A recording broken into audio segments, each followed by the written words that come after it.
Hello students, welcome back to my YouTube channel. आज हम change in potential energy के बारे में डिस्कशन करेंगे। लास्ट लेक्चर में हमने पोटेंशियल एनर्जी की शुरुआत की थी कि पोटेंशियल एनर्जी क्या होती है ना, और वर्क के साथ कैसे वो रिलेट करती है। Work done by conservative force हमने सीखा था equal to negative of the change in potential energy होता है, और 2-3 एग्जांपल्स बड़ी अच्छी अच्छी देखी थी। आई होप कि आपने वो लेक्चर देखा होगा। मैं इसको डिस्क्रिप्शन में शेयर कर दूंगा, लास्ट लेक्चर को आपको ऐसे भी दिख जाएगा। चलिए आज हम चेंज इन पोटेंशियल एनर्जी के बारे में बात करते हैं। तो शुरुआत तो देखो हम वहीं से करते हैं कि work done by conservative force किसके बराबर होता है, negative of the change in potential energy, है ना। ऐसा लिखा जाता है। इतनी बात तो हमें क्लियर होती है। अब ये जो है इसको और क्या लिखा जा सकता है। अब जो वर्क डन होगा, है ना, that is equals to change in negative of the change in potential energy. इसका मतलब जो चेंज इन पोटेंशियल एनर्जी है ना, वो किसके बराबर हो गई, फिर negative of the work done by conservative force हो गई। और ये बात क्या होती है, नेगेटिव का नेगेटिव आ गया। वर्क डन को कैसे लिखा जाता है, फोर्स और डिस्प्लेसमेंट वेक्टर का इस तरह से वेक्टर प्रोडक्ट होता है ना, इंटीग्रेशन के साथ। ये हमें वेरिएबल फोर्स अगर हमारे पास है तो वर्क डन ऐसे कैलकुलेट किया जाता है। ये एक रिलेशन हो गया फोर्स का, वर्क डन का और चेंज इन पोटेंशियल एनर्जी का। बड़ा अच्छा सा है। जब भी हम चेंज इन पोटेंशियल एनर्जी का जिक्र करते हैं तो इसका मतलब होता है कि दो जगह पर पोटेंशियल एनर्जी है ना। Final potential energy minus initial potential energy, तभी तो मतलब होगा चेंज इन पोटेंशियल एनर्जी का। तो ये सिचुएशन तभी इलेबोरेट होती है जब किसी एक पोजीशन पे हमने रेफरेंस लेवल लिया होता है। तो reference level needed. Reference level define करना पड़ता है हमें हमेशा change in potential energy calculate करने के लिए। और रेफरेंस लेवल यूजुअली इन्फिनिटी पे क्या माना जाता है, इन्फिनिटी पे हम मान लेते हैं कि एट इन्फिनिटी की पोटेंशियल एनर्जी की वैल्यू 0 है, ये हम रेफरेंस मान लेते हैं। अर्थ के सरफेस में for the situation of earth कि कई न्यूमेरिकल्स ऐसे होते हैं, यहाँ पर सिर्फ पार्टिकल्स दे दिए जाते हैं कि आपके पास 2-3 पार्टिकल्स हैं। जैसे मैं कहूँ कि हमारे पास एक ये पार्टिकल है, एक ये पार्टिकल है, एक ये पार्टिकल है ना। तो इसका मास m1 है, इसका कोई मास m2 है, इसका मास कोई m3 है। तो बताओ इसकी पोटेंशियल एनर्जी क्या होगी, सिस्टम ऑफ पार्टिकल्स की पोटेंशियल एनर्जी क्या होगी। तो ऐसी सिचुएशन में बात अलग बैठती है ना। ऐसी सिचुएशन में बात अलग है कि यहाँ पर ग्रेविटेशनल पोटेंशियल एनर्जी क्या होगी, वो हम ग्रेविटेशन में बड़े अच्छे से सीखेंगे कि कैसे कैलकुलेट की जाती है। यहाँ पर कोई अर्थ का रोल नहीं आ रहा, बट समटाइम्स जब अर्थ का रोल आ जाता है, in case of earth object system, in case of earth and object system, potential energy हमेशा एक सिस्टम के लिए डिफाइन होगी, ठीक है ना। तो अर्थ का रोल आ गया, मतलब कि एक ग्राउंड है वहाँ पर और उसके ऊपर ऑब्जेक्ट रखा हुआ है या किसी हाइट पे है ऑब्जेक्ट। तो ये जो सिस्टम है हमारे पास, तो इस सिस्टम में आप क्या देखोगे कि अर्थ है और क्या है, ऑब्जेक्ट है, तो उसका कुछ मास है। तो ऐसे सिस्टम में हम क्या मान लेते हैं, ये जो अर्थ है इसको रेफरेंस मान लेते हैं। जहाँ पर अर्थ का इन्वॉल्वमेंट आ गया तो अर्थ के लेवल को हम रेफरेंस लेवल मान लेते हैं, और उस लेवल पे पोटेंशियल एनर्जी उस ऑब्जेक्ट की क्या मान ली जाएगी, 0 मान ली जाएगी। और कुछ हाइट पे इसका मतलब उसके पास कुछ ना कुछ पोटेंशियल एनर्जी हो जाएगी। इनमें से कुछ डिस्कशन मैंने लास्ट लेक्चर में भी किया था, अभी भी आपके सामने एक छोटा सा ये मैंने ओवरव्यू रखा है। और इसके साथ साथ क्या बातें हम ध्यान में रखेंगे कि पोटेंशियल एनर्जी का एक और जो यहाँ पर बड़ा फंडामेंटल कॉन्सेप्ट है वो ये है कि कल भी बताने की कोशिश की थी मैंने कि जब भी कभी कंजर्वेटिव फील्ड हमारे सामने होती है ना, चाहे वो ग्रेविटेशनल फील्ड हो या वो इलेक्ट्रोस्टैटिक फील्ड हो, कंजर्वेटिव नेचर की होनी चाहिए। तो work done by the conservative field, क्योंकि फील्ड है तो फोर्स है ना, ऑन एन ऑब्जेक्ट, जैसे ये कोई ऑब्जेक्ट है ना। तो वर्क डन कैसा हो रहा है, अगेंस्ट द कंजर्वेटिव फील्ड, कि अपोजिट डायरेक्शन में ऑब्जेक्ट मूव कर रहा है, अपने आप तो जाएगा नहीं, है ना, तो इसको कोई लेके आएगा। तो इसका मतलब जो वर्क डन है यहाँ पर कैसा हो रहा है, work done by the conservative field कैसा हो रहा है, यहाँ पर नेगेटिव हो रहा है ना। तो चेंज इन पोटेंशियल एनर्जी फिर कैसा हो जाएगा, यहाँ पर पॉजिटिव हो जाएगा। पॉजिटिव का मतलब होता है कि पोटेंशियल एनर्जी का गेन होना, पोटेंशियल एनर्जी का इंक्रीज होना। So work done by the conservative field और work done by the conservative force against the field. तो ये सिचुएशन जब भी होगी तो क्या होगा, एनर्जी इंक्रीज होगी। और दूसरा पैटर्न क्या है कि अगर वर्क डन अगेंस्ट ना होके ऐसा हो गया कि हमारे पास ये पार्टिकल है, अब पार्टिकल भी डिस्प्लेस फील्ड की डायरेक्शन में ही हो रहा है, तो ऐसी सिचुएशन में जो work done by the conservative field आएगा वो कैसा हो जाएगा, पॉजिटिव हो जाएगा, क्योंकि फोर्स और डिस्प्लेसमेंट दोनों सेम डायरेक्शन में है तो वर्क डन पॉजिटिव हो जाएगा। यहाँ पर क्या था, डिस्प्लेसमेंट और फोर्स दोनों अपोजिट डायरेक्शन में थी तो वर्क डन नेगेटिव था।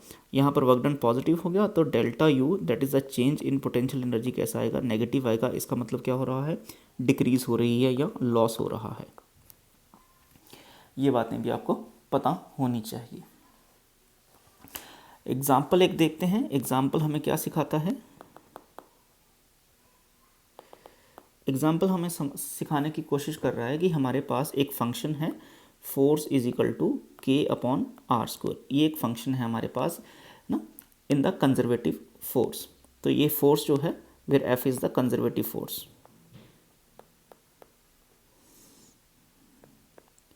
कंजर्वेटिव फोर्स इस तरह से। तो ये जो फंक्शन है के कांस्टेंट है, आर जो है वो डिस्टेंस को रिप्रेजेंट कर रहा है। तो आपसे पूछ लिया जा रहा है कि पोटेंशियल एनर्जी फंक्शन बताओ क्या होगा। ठीक है, कैलकुलेट द पोटेंशियल एनर्जी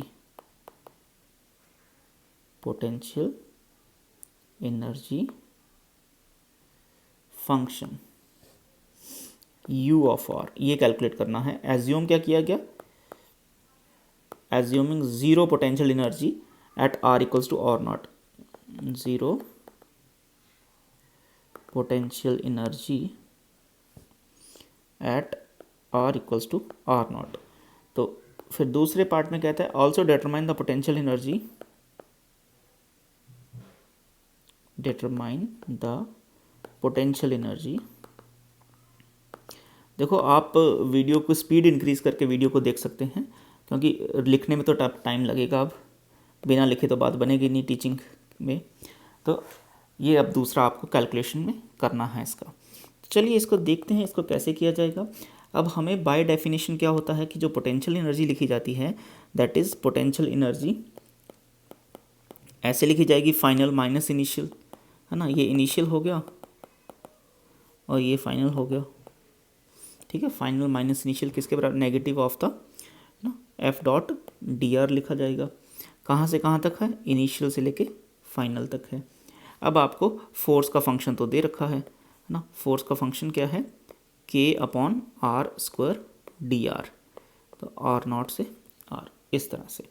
जब आप 1 अपॉन आर स्क्वायर का इंटीग्रेशन करते हैं तो आप देखोगे के तो कांस्टेंट आ जाएगा ना, ये आ जाएगा 1 upon r minus 1 upon r, actually ऐसा आएगा 1 अपॉन आर स्क्वायर का इंटीग्रेशन, और लोअर लिमिट हो गई आर नॉट, अपर लिमिट होगी आर, इस तरह से। इसको अगर मैं सॉल्व करता हूँ सो ये नेगेटिव नेगेटिव पॉजिटिव हो जाएगा, के फाइनल माइनस इनिशियल, इस तरह से आपके पास आ गया ये फाइनल माइनस इनिशियल। ये डिफरेंस आ गया आपके पास पोटेंशियल एनर्जी कर्व का। अब आपसे क्या कहा गया है कि when r equals to r naught potential energy assumed to be zero. मतलब क्या है कि ये जो वैल्यू है पोटेंशियल एनर्जी की ये ज़ीरो होगी, है ना। कब, when r equals to r naught, when r equals to r naught. इसका मतलब ये टर्म जो है ना, ये टर्म क्या हो रही है, ज़ीरो हो रही है ना। तो इसको हम ज़ीरो पुट कर देंगे तो हमारे पास सिर्फ क्या बचा, फिर हमारे पास सिर्फ बचा है u of r minus zero equals to k times of 1 इस तरह से ये एक्सप्रेशन बच गया हमारे पास। So potential energy at r equals to k 1 upon r minus 1 upon r naught. तो ये एक्सप्रेशन आ गया हमारे पास पार्ट ए का। क्लियर हो गया सबको ये एक्सप्रेशन। पार्ट बी का एक्सप्रेशन सीखने की कोशिश करते हैं। पार्ट बी क्या सिखाना चाहता है कि हमें potential energy also determine the potential energy at r equals to infinity. जब आर इन्फिनिटी पर है, अब इसी को आगे बढ़ाओ कि अगर ये इन्फिनिटी पे चला जाता है आर की वैल्यू, तो ये क्या हो जाएगा, के, आर तो इन्फिनिटी पे चला गया तो यहाँ इन्फिनिटी -1/r0 ऐसे आ जाएगा। So potential energy at infinity is equal to 1/इन्फिनिटी तो ज़ीरो हो जाएगा, 1/r0। तो क्या रिजल्ट आ गया, potential energy at infinity equals to -k/r0, this one. तो ये बी पार्ट का आपके सामने आंसर आ गया, ये ए पार्ट का आपके सामने आंसर आ गया। ठीक है, एक तो ये छोटा सा एग्जांपल मैंने रखा है आपके सामने। इसके बाद बाकी डिस्कशन भी करना बाकी है अभी। वो क्या डिस्कशन है कि अब हम देखेंगे कि कंजर्वेटिव फोर्स और पोटेंशियल एनर्जी में क्या रिलेशन होता है, थोड़ा सा डिफ्रेंसिएशन की फॉर्म में। सो relation between conservative force and potential energy, potential energy. तो ये रिलेशन सीखने की कोशिश करते हैं। अब देखो, हमने अभी देखा है कि अगर स्मॉल चेंज होता है तो small negative of small work done होगा, इस तरह से, है ना। ये हो गया work done by the conservative force, है ना। सो ये हो गया चेंज इन पोटेंशियल एनर्जी, तो ये हो गया चेंज इन पोटेंशियल एनर्जी, ये हो गया वर्क डन। ठीक हो गया। तो यहाँ से ये हो गया आपके सामने कंजर्वेटिव फोर्स और पोटेंशियल एनर्जी का रिलेशन। तो इसको आप ऐसे लिखा जा सकता है कि conservative force can be written as negative of du/dr। इसका मतलब differentiation of potential energy with respect to the displacement, है ना। ये जो dr लिखा गया है ना, ये क्या है, it is in the direction of conservative force. ये जो r वेक्टर होगा ना, ये जो r वेक्टर होगा, it is in the direction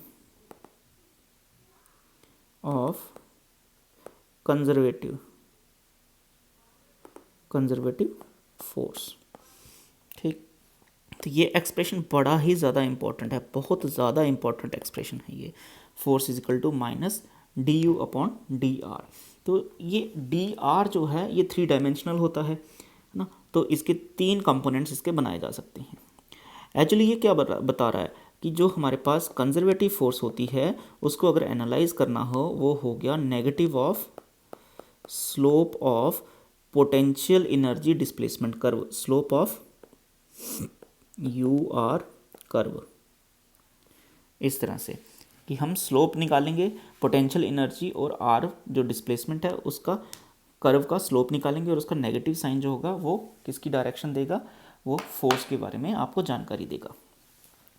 अब यहीं से 3 डायमेंशनली अगर मैं इसको देखना चाहूँ तो du/dr जो है 3 डायमेंशनली लिखा जाएगा, partial derivative along the x axis, इस तरह से आई कैप के लिए, plus partial derivative along the y axis j cap, plus partial derivative along the z axis k cap. ये इस तरह से भी लिखे जाते हैं।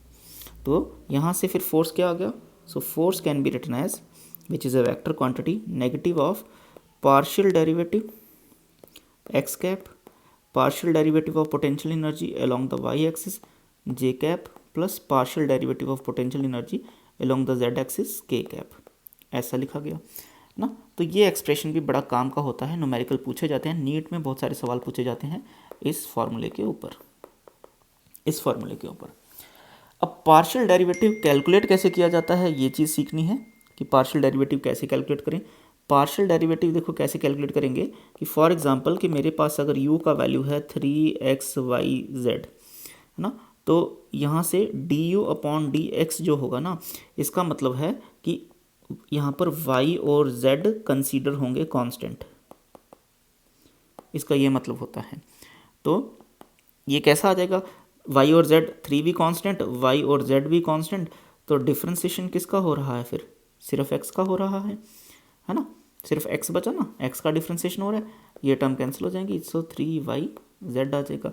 चलो थोड़ा सा इसको चेंज कर लेते हैं, मान लेते हैं ये आ गया इस तरह से।